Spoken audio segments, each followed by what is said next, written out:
चलो स्टार्ट करते हैं हम डिश शेड्यूलिंग। अब डिश शेड्यूलिंग की ज़रूरत क्यों है, ये सबसे वैसे लास्ट टॉपिक होता है, मतलब ऑपरेटिंग सिस्टम का input output scheduling last chapter है, बट पहले कर लेते हैं। तो जो हल्की चीज़ें हैं फिर आपको भी कॉन्फिडेंस सा रहेगा क्वेश्चन करते हुए। अब डिश शेड्यूलिंग की ज़रूरत क्यों है और डिश शेड्यूलिंग होता क्या है। जैसे हमारा मान लीजिए ये सी डी है ना, जो डिस्क रहती थी।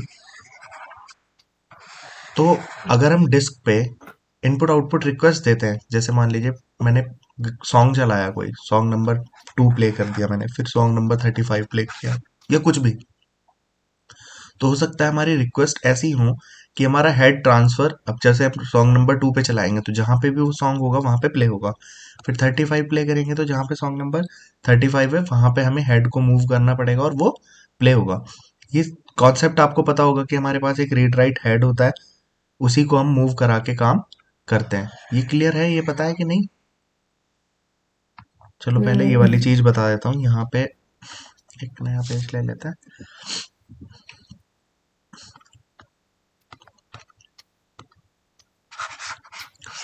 पहले ये चीज देखिए ये क्या होता है।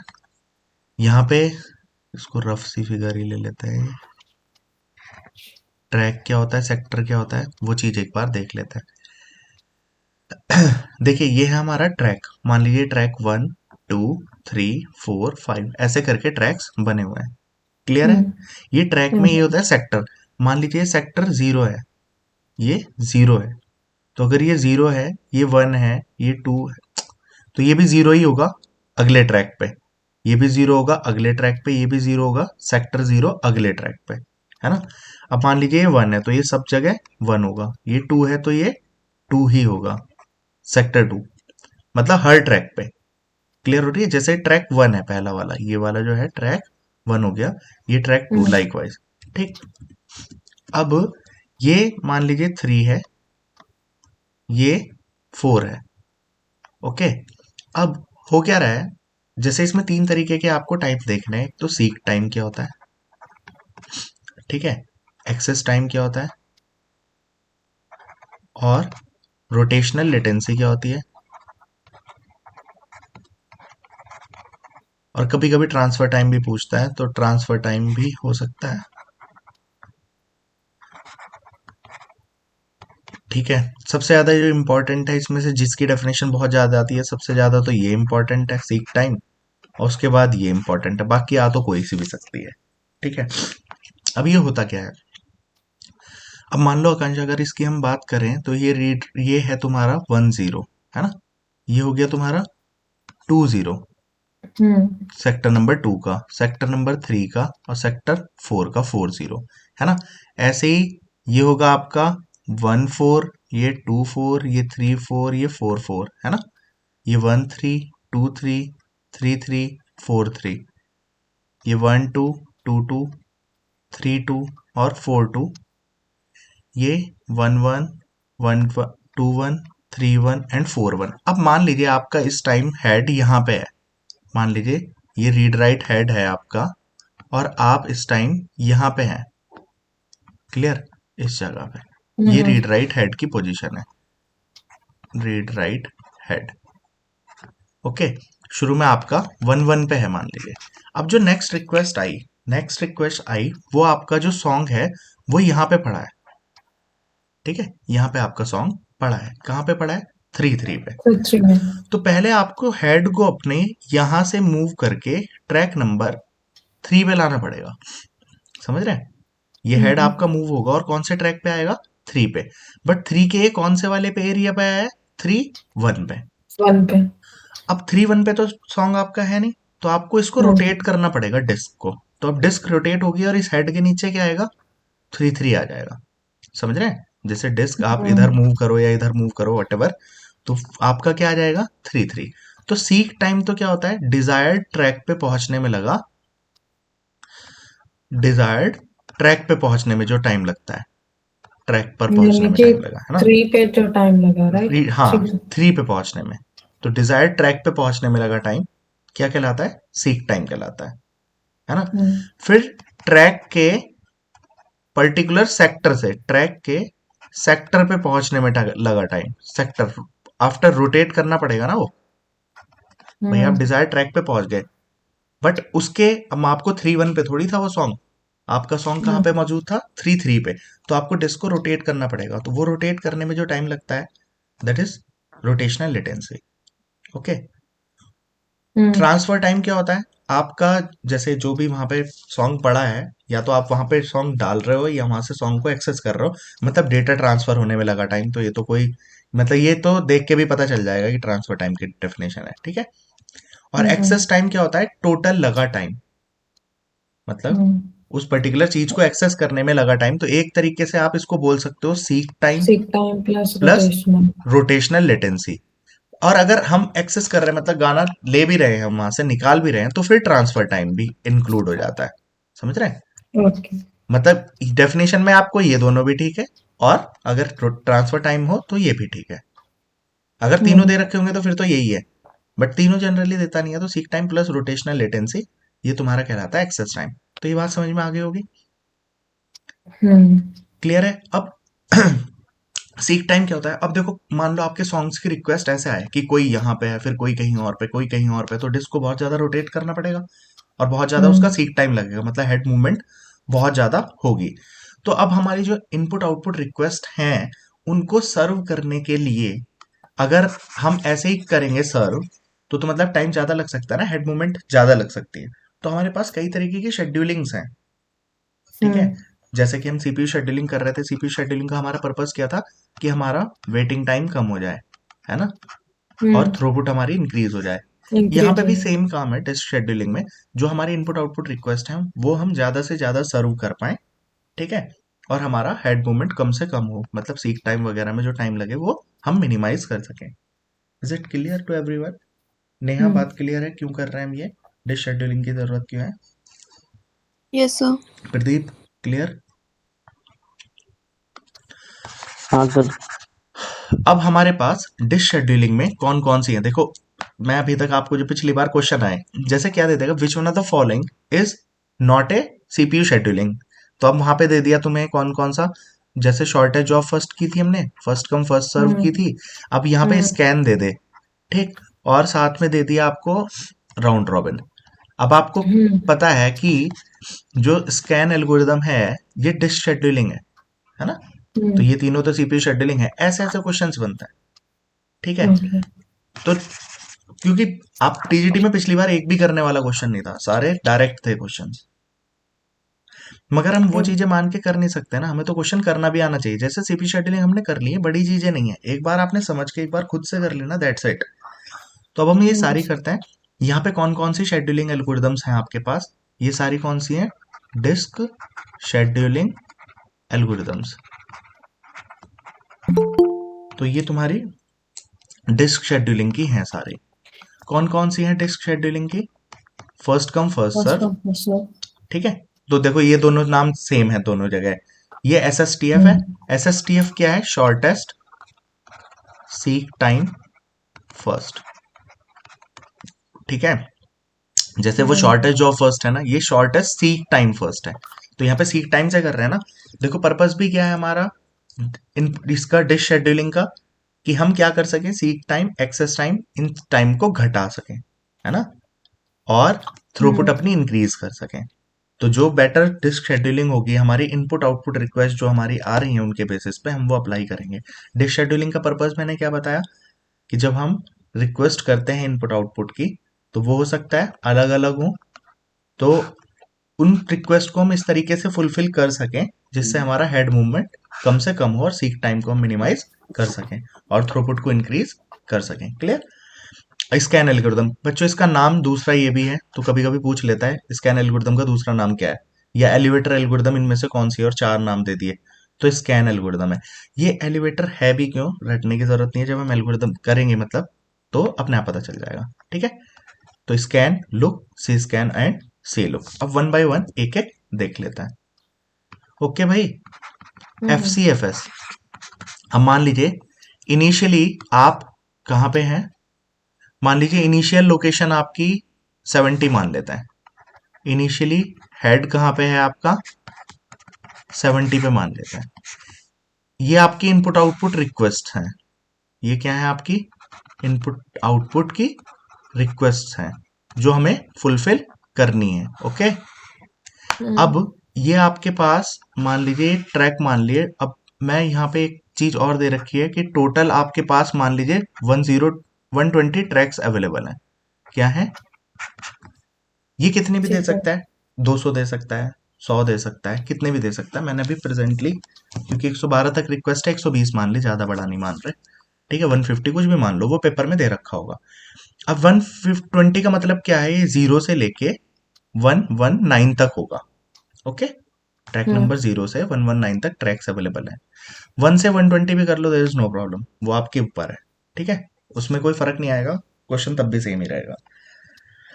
अब यहाँ पे इनिशियली आप हेड कहाँ पे है आकांक्षा? 70 पे। तो मान लो हम यहाँ पे कहीं पे हैं, आईडी से बना रहा हूँ मैं जस्ट रफ। अब हम फर्स्ट कम फर्स्ट सर्व चल रहे हैं, तो फर्स्ट कम फर्स्ट सर्व क्या करेगा? सबसे पहले वो किसको रिक्वेस्ट प्रोवाइड करेगा? 38 को। तो वो सबसे पहले हेड को लेके आएगा 38 पे। 38 के बाद नेक्स्ट रिक्वेस्ट किसकी फुलफिल करेगा? वो 50 की। 50। फिर लेके जाएगा ये 112 पे, तो ये 112 पे ले आया। इसके बाद वो लेके आएगा 91 पे, देन 105। सॉरी, हाँ, तो ये 105 पे ले आया, देन 91 पे, देन 81 पे, देन 78 पे। 78। ये बात क्लियर हो गई? हाँ जी। अब इसमें आपको काउंट करना है टोटल हेड मूवमेंट। क्वेश्चन जो आएगा ना पेपर में, या तो ऐसे निकालने को आ जाएगा, ये रिक्वेस्ट दे दी, इनिशियल ये, फाइनल ये, हेड मूवमेंट निकालो। इसमें कुछ भी ध्यान रखने का है बताओ? हमें सिर्फ क्या याद रखना है, मतलब जो पेपर में, यार सबसे ज्यादा इंपॉर्टेंट ना ये क्वेश्चन ज्यादा आता है, सीक टाइम इनकी डेफिनेशन आपके टीजीटी के हिसाब से, दिस इज मोस्ट इंपॉर्टेंट। क्योंकि देखो बच्चों, 2 घंटे में 200 क्वेश्चन है, तो वहां पे करने वाली चीज ना थोड़ी कम देता है कि बच्चे के पास समय कम है, डायरेक्ट वाली चीजें ज्यादा है। बट सही में बताऊं, 200 ये मिनट भी आपके लिए बहुत है। आपको लगभग 70% क्वेश्चन ऐसे मिलते हैं जो देख के आंसर लगेगा, 5-5 सेकंड भी नहीं लगेंगे।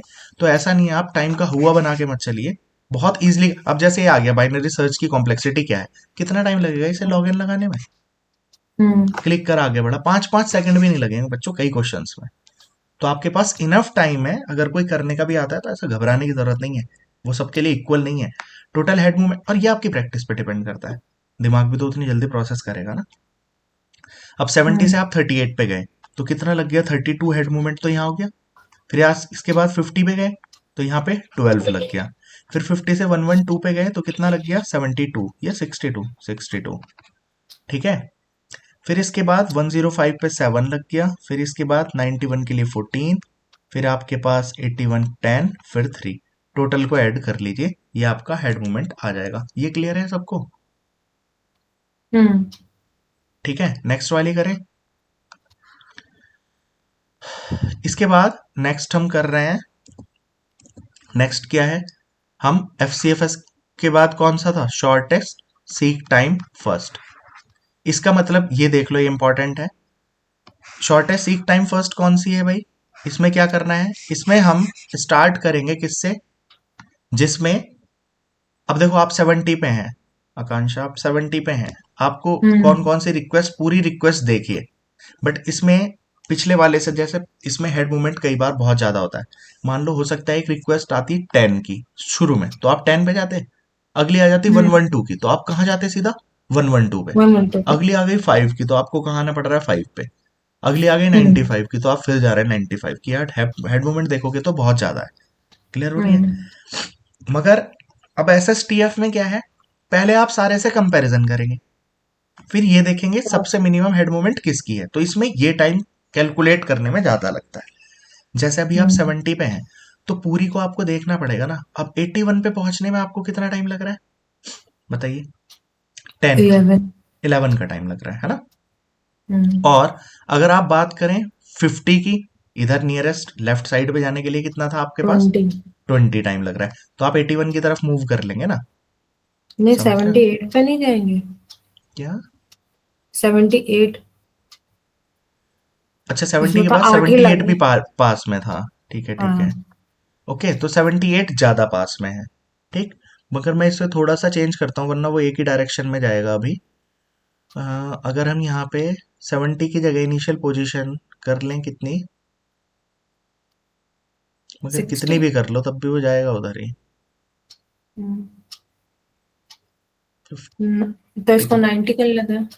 हाँ, चलो 90 कर छोड़ो, लेते अभी हैं। इसी पे देख लेते हैं। 70 है तो 70 से सबसे पहले एक बार अब कहाँ चला जाएगा, हेड मोमेंट कैलकुलेट करेगा, 78। 78 को सर्व कर देगा। अब ये सर्व हो चुका है तो अब आपको तो दिख ही जाएगा पास में कौन है, 81 है, तो 81 को सर्व कर देगा। अब इसके बाद 81 के बाद भाई सबसे पास नाइन। कौन पे, 50 तो बहुत दूर है, तो पहले कौन किसको कर देगा, 91। 91 को। 91 के बाद किसको सर्व कर देगा, 105 को, 105। देन 112 को। अब इसके बाद ये सारी सर्व हो चुके हैं तो इसके बाद सर्व करेगा किसको, 50 को, 50। और 50 के बाद कर देगा 38 को। कहानी खत्म। ठीक है, हेड मोमेंट आप कैलकुलेट करोगे तो 8, 8 के बाद +3, 3 के बाद 10, प्लस 10 के 10। बाद आप कितना कर लेंगे, प्लस 14, 14। 14 के बाद 7, और 112, 7। और इसमें है 62, और देन 12। ये आपका हेड मोमेंट आ जाएगा। देखो पर्टिकुलर रिक्वेस्ट ये ऐसी थी, वरना कई बार ऐसा हो सकता है इधर से इधर पहुंचे और फिर इधर से इधर पहुंचना पड़ा। क्लियर हो रही है। जैसे मान लो कोई केस मानते हैं हम कि इनिशियली 60 पे होते हैं, ठीक है, और मान लो एक था, इसमें एक रिक्वेस्ट थी 50 की कहीं पे और एक रिक्वेस्ट थी 71 की, तो आप ऑब्वियस सी बात है सबसे नियर में कौन है, 50 ज्यादा पास 50। था, तो आप 50 पे मूव कर लेते। अब 50 के बाद जो बाकी रिक्वेस्ट थी, मान लो कोई 3 की है, कोई 5 की है, कोई 7 की है ना, फिर आपको क्या दिखता, नियरेस्ट कौन है इधर, 50 के बाद भी 71 में 21 का डिफरेंस है ना, तो हो सकता है आप इधर जाएं। फिर हो सकता है कोई इधर की रिक्वेस्ट ना हो, कोई इधर की हो सकती है, बट ऐसा बहुत कम होगा इसमें, क्योंकि एक बार इधर चले गए तो फिर अब देखो आप 70 पे हैं तो फिर इधर वाला डिफरेंस तो बहुत ज्यादा हो जाएगा ना, तो इधर की रिक्वेस्ट फिर आप सर्व करेंगे। क्लियर हो रही है बात। तो वो तो अकॉर्डिंग टू द सिचुएशन देखना है, कोई इसमें बड़ी बात नहीं है। शॉर्टेस्ट सीक टाइम फर्स्ट, आप जिस सिचुएशन पे हैं वहां से आप देखेंगे कि मेरे पास जो रिक्वेस्ट आ रही हैं सारी, उन सब में से सबसे कम सीक टाइम मुझे किस में लगेगा, फिर वहां आप उसको सर्व करेंगे, फिर वहां से भी आप यही कैलकुलेट करेंगे, दैट्स इट।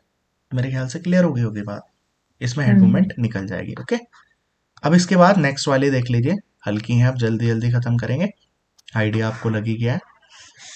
अगली कौन सी है, स्कैन एल्गोरिथम। कौन सी, स्कैन। स्कैन। स्कैन का दूसरा नाम मैंने आपको क्या बताया, कौन सी एल्गोरिथम है, एलिवेटर। ठीक है, अब ये एलिवेटर क्यों है, देखो स्कैन में आपकी चॉइस होती है, जहां पे आप हैं वहां से या तो आप शुरू में लेफ्ट में सर्व कर लीजिए या राइट में सर्व कर लीजिए, that is your choice completely. But paper में तो आंसर निकालना होता है, तो पेपर में अगर इसका क्वेश्चन आएगा तो आपकी चॉइस से नहीं आएगा, अगर निकालने के लिए आया वो बोल देगा कि आप शुरू में मूव कर रहे हैं लेफ्ट की तरफ या राइट की तरफ। समझ में आ रही है ये बात। ओके। क्योंकि अदरवाइज मान लो कैलकुलेशन फिर अलग अलग आएगी ना बच्चों की, वहां पे ऐसे आंसर थोड़ी देगा, तो इसलिए वो एक साइड आपको बता देगा। क्लियर।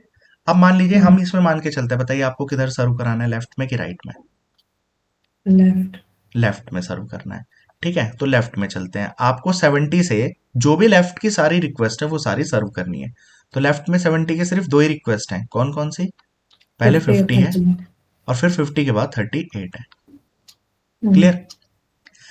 अब इसके बाद आप कहाँ जाएंगे, यहाँ पे ये चीज ध्यान देने की है, आप एक साइड पे जितनी भी होती ना आकांक्षा, वो सारी को सर्व करते रहते। मान लीजिए 38 के बाद कोई 20 होती, फिर 15 होती, 11 होती, वहां तक आप सर्व करते, 11 तक भी पहुंच जाते। उसके बाद आप क्या होगा, आप जाएंगे हेड, कहाँ पे, जीरो पे। कहाँ पे जाएंगे, जीरो पे, मतलब उधर की डायरेक्शन के लेफ्ट मोस्ट पॉइंट पे आप जाएंगे। क्लियर। ये हमारी ठीक सर्विस है। का पार्ट नहीं था, बट स्टिल हम गए, है ना। उसके बाद हम मूव करेंगे दूसरी डायरेक्शन में, और इस डायरेक्शन की पहली को सर्व करेंगे, दैट इज व्हाट, 78।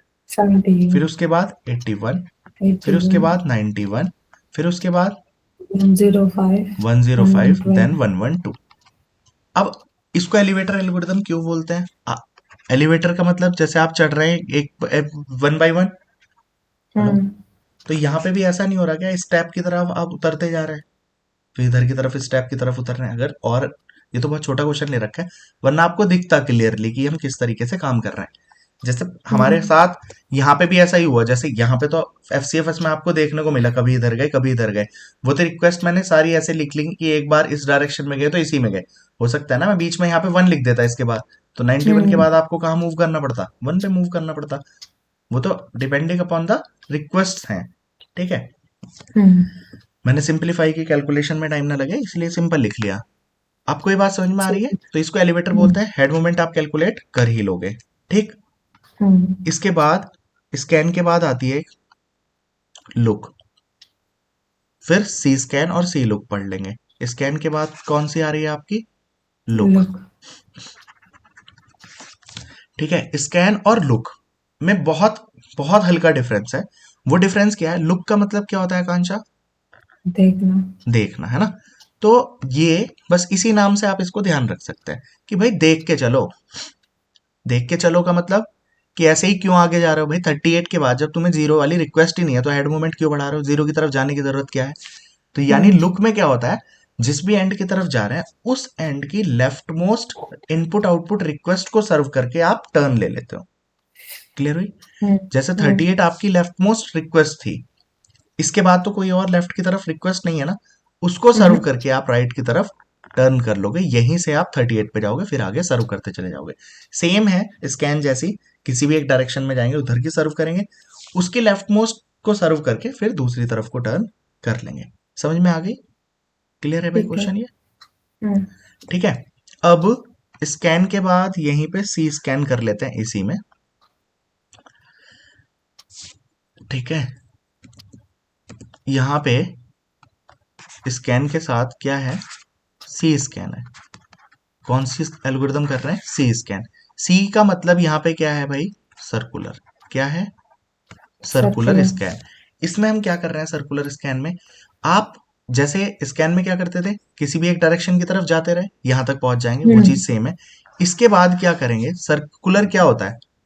सर्किल क्या होता है? अगर आप एक तरफ से बढ़ रहे हैं, एंड तक पहुंच गए हैं, वापस, हाँ, तो आप वापस 70 तक। इधर के एंड से, मान लो ये 0 है तो यहाँ 119 पे पहुंचेंगे आप। यही तो सर्कल होता है। तो अब यहाँ पे आप क्या डिफरेंस है? सिर्फ 0 के बाद आप इधर की तरफ सर्व नहीं करेंगे पहली बार। अब देखो, हमारे अकॉर्डिंग अगर मैं इसे साइकिल की फॉर्म में बना देता तो 0 के बाद तो आप 119 पे टच कर रहे हैं ना, तो आप उसके लेफ्ट मोस्ट एंड पे हैं 119 पे। ठीक है, अब 119 के बाद आप सर्व करनी शुरू करेंगे इधर से, तो ये कौन सी हो जाएगी आपकी? 105, 112, नहीं, 112, then 105, 105, then 91, then 81, then 81, then then 78। 78। ये बात क्लियर है? हेड मूवमेंट कैलकुलेट कर लेना। ओके, लुक हो गई। अब लुक से अगली है सी लुक। तो यहाँ पे आपकी आ गई कौन सी? See look. तो सी लुक के अंदर क्या हो रहा है ये देखिए आप। हम सर्कुलर लुक, तो सर्कुलर लुक क्या है? काम वही सर्कल की तरफ होना है लेकिन देख के। तो जैसे हम लुक, देखो स्कैन में क्या करते थे आप? एक साइड पे चलते थे, उसके लेफ्ट 38 के बाद आपको 0 सर्व करना पड़ा था, 0 से 119 पे जा रहे थे, है ना? अगर सर्कुलर की बात करते तो 0 के बाद 119 में गए, फिर इधर सर्व किया। मगर स्कैन और सी स्कैन में क्या डिफरेंस था? आप 38 के बाद 0 पे नहीं जाते थे, यहीं से टर्न ले लेते थे। ठीक है, तो सी लुक में भी क्या है? आप इधर की लेफ्ट मोस्ट को सर्व कर दिया, 38 को सर्व कर दिया। अब आप यहां से राइट पे जाएंगे, 119 पे नहीं जाएंगे, राइट की राइट मोस्ट को सर्व करेंगे, यानी 112 को सर्व किया। उसके बाद आप आएंगे 105 पे, देन 91 पे, देन 81 पे, और देन 78 पे। समझ में आ गया? तो बहुत ज्यादा इजी है ये, ध्यान रखना भी इजी है। फर्स्ट कम फर्स्ट सर्व नाम से हो जाएगा, शॉर्टेस्ट सीक टाइम फर्स्ट भी नाम से है। स्कैन ध्यान रख लीजिए, स्कैन पता है तो सर्कुलर स्कैन अपने आप कर सकते हैं कि हमें क्या करना है, सर्कल में करना है, तो लेफ्ट मोस्ट से राइट मोस्ट पे जाएंगे, तब इधर की तरफ सर्विस करना शुरू करेंगे। और लुक और सी लुक, स्कैन और सी स्कैन का ही वर्जन है, बट लुक का मतलब देखना। तो एक बार देख के करो, ये नहीं है कि लेफ्ट मोस्ट 38 है तो ये नहीं है कि 0 पे जाने की जरूरत क्या है, यहीं से टर्न ले लो। सबको क्लियर हो गई होगी I think. Hina, Gaurav, clear है?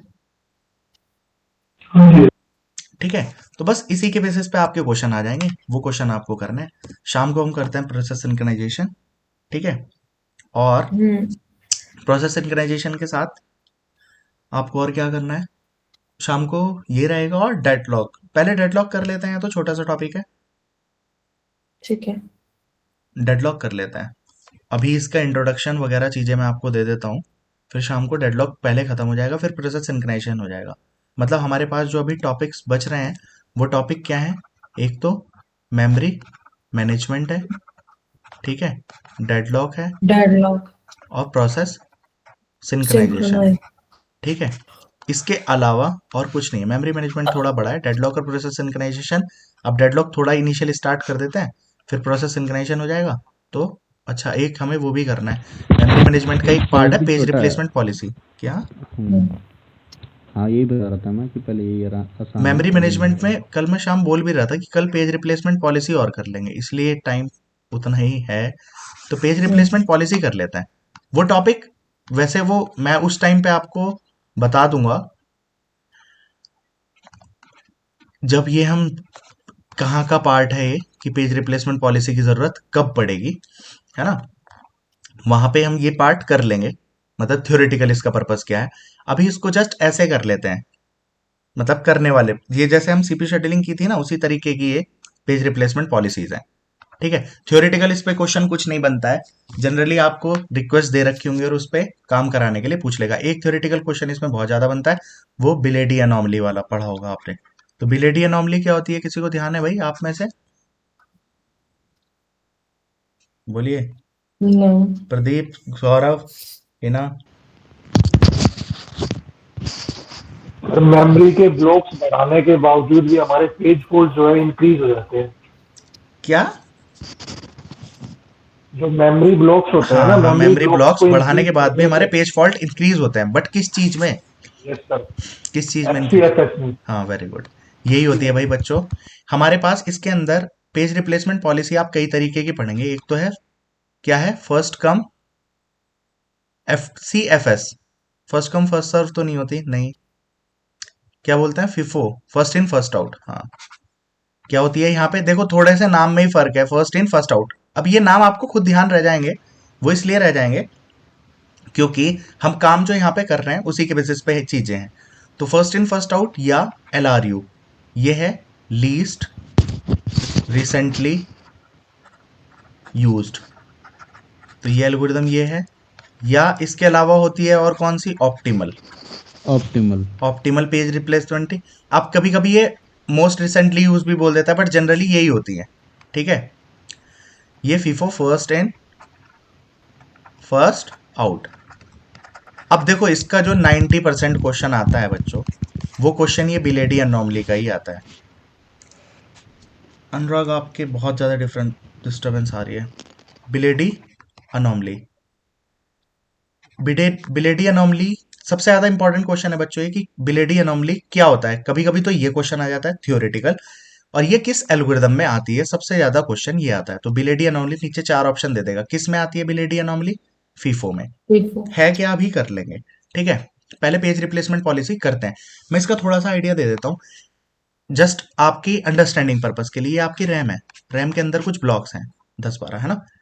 अब हम जब रिक्वेस्ट करते रहते हैं, ये सेकेंडरी मेमोरी है, सेकेंडरी मेमोरी तो रैम से बहुत ज्यादा बड़ी होती है ना। ये मेन मेमोरी हो गया। ये काम हर जगह होता है, पेज रिप्लेसमेंट पॉलिसी।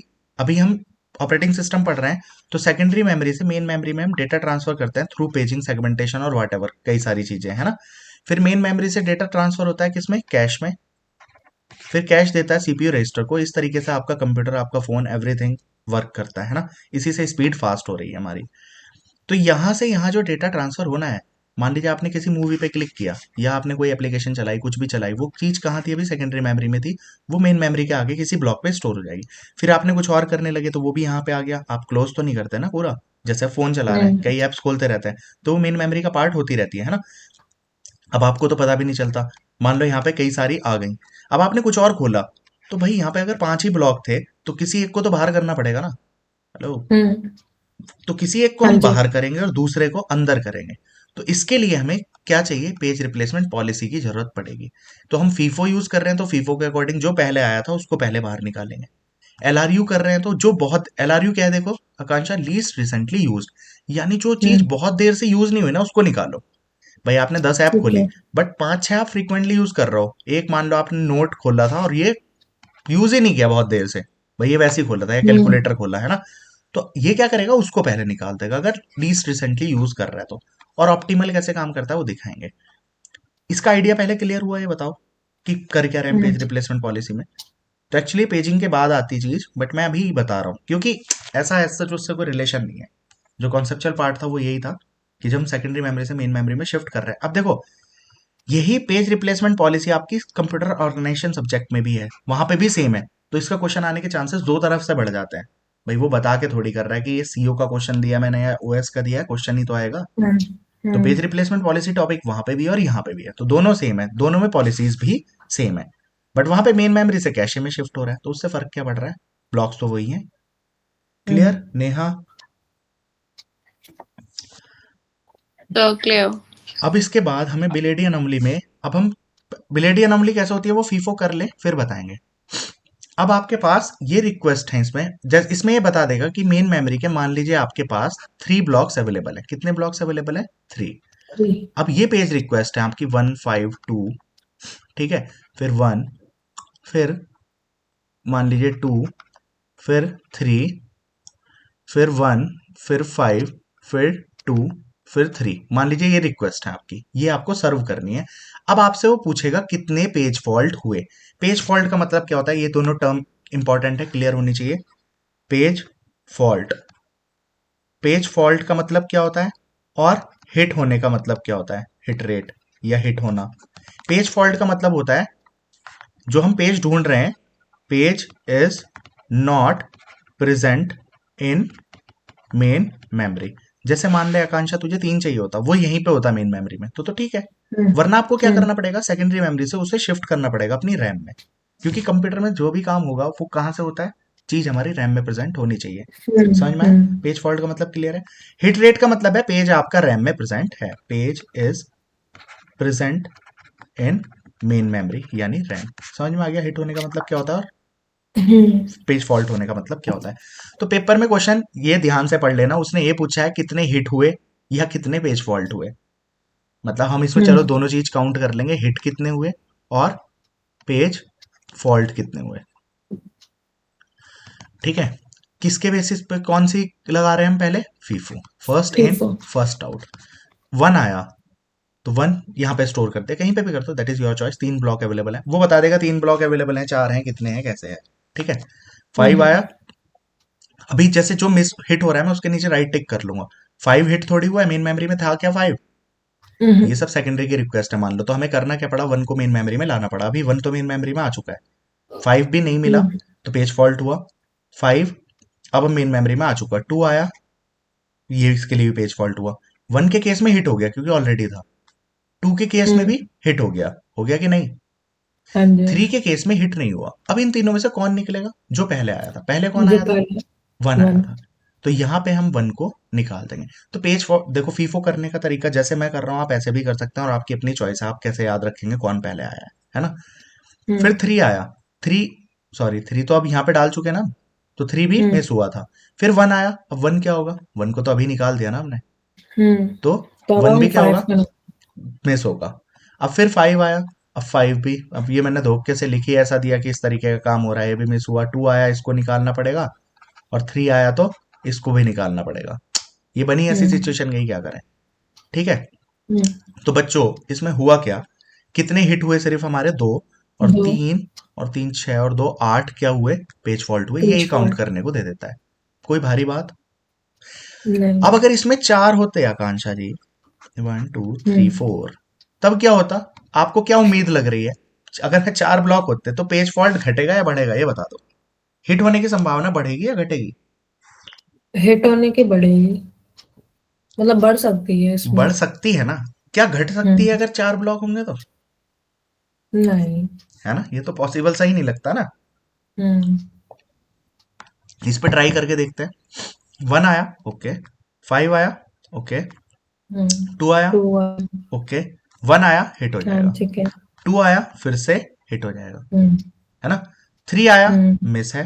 फिर 1 आया, हिट। 5 आया, हिट। 2 आया, हिट। 4 आया, हिट। तो अगर इस केस में बात करता मैं हिट की और पेज फॉल्ट की, या पेज फॉल्ट का मतलब मिस भी कह सकते हो आप, है ना। तो हिट या मिस यहाँ पे काउंट करते हैं, तो हमारे हिट कितने हो गए? 6, पेज फॉल्ट कितने हुए? 4।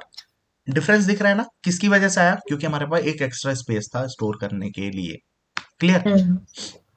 क्लियर है भाई? नेक्स्ट कर लेते हैं सेम बिलेडी अनोमली के लिए करते हैं,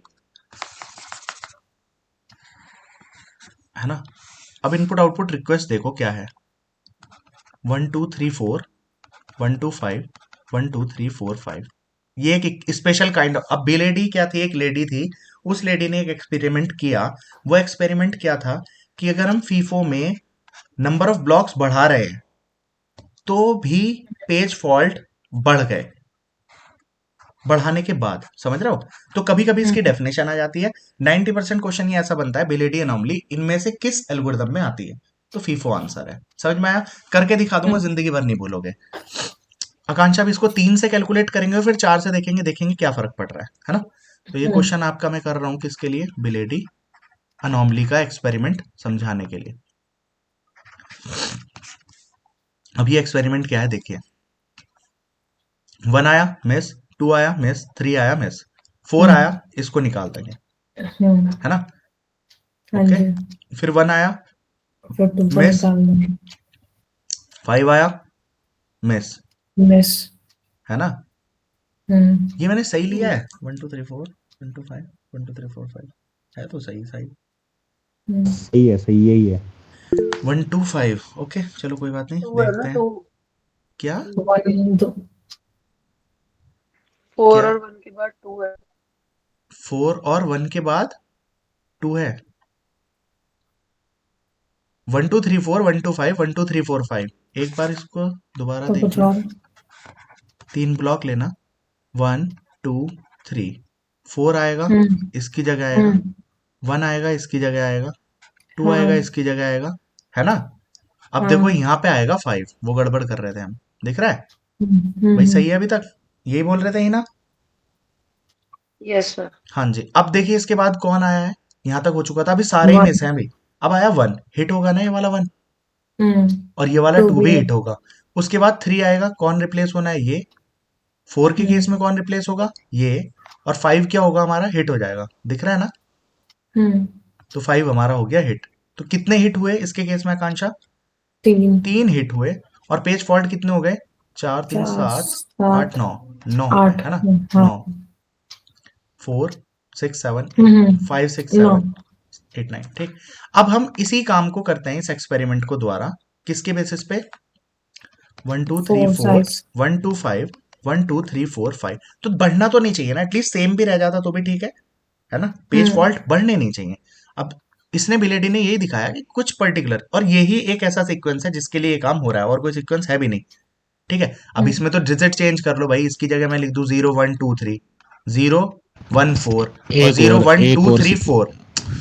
आपने यही चीज लिखी बट एक एक घटा के लिख दी ना। ऐसे तो कितने भी बना लो, करोड़ों सीक्वेंस बन जाएंगे, बट सीक्वेंस देखो ना आप। भाई 1 2 3 4 था, 0 1 2 3 कर दिया, 1 2 5 था, 0 1 4 कर दिया, 1 2 3 4 5 है, 0 1 2 3 4 कर दिया। तो बात तो वही आ गई ना, ये समझ आ रही है कि नहीं, उससे कोई फर्क नहीं पड़ रहा है इसलिए। तो अब ये इस, तो मतलब उसने जो एक्सपेरिमेंट किया है वो कुछ पर्टिकुलर सीक्वेंस के लिए किया है, हाँ, इस पर्टिकुलर उनके सीक्वेंस के लिए हमारे पास नंबर ऑफ पेज फ्रेम्स बढ़ाने के बाद भी पेज फॉल्ट बढ़ गए। अच्छा, ओके। देखो अब यहाँ पे क्या होगा, 1 आया ठीक है, 2 आया ठीक है, 3 आया ठीक है, ये तो सारे हिट मिस हो रहे थे, 4 आया मिस हो रहा था, है ना। इसके बाद क्या आया, 1, 1 क्या हो 1 जाएगा, और हिट हो 2 जाएगा, 2 हो जाएगा हिट, ओके। इसके बाद आया 5, कौन रिप्लेस होगा, ये। फिर आया 1, ये रिप्लेस होगा, 2 के केस में ये, 3 के केस में ये, 4 के केस में ये, 5 के केस में ये। इसमें कितने हिट हुए हैं, 2, मिस कितने हुए हैं, 10। समझ में आ रही है बात कि नहीं। तो ये बिलेडी का एक्सपेरिमेंट था कि नंबर ऑफ पेज फ्रेम्स बढ़ाने के बाद भी हमारे पास मिस बढ़े हैं, यानी हिट रेट कम हुआ है। क्लियर हो गया भाई, भाई इससे ज्यादा इसमें डिस्कशन की जरूरत ना है, इतना बहुत है। अब एक काम करेंगे, लीस्ट रिसेंटली यूज्ड और ऑप्टिमल शाम को करेंगे, ठीक है। ठीक ओके, है। अब टाइम हो गया।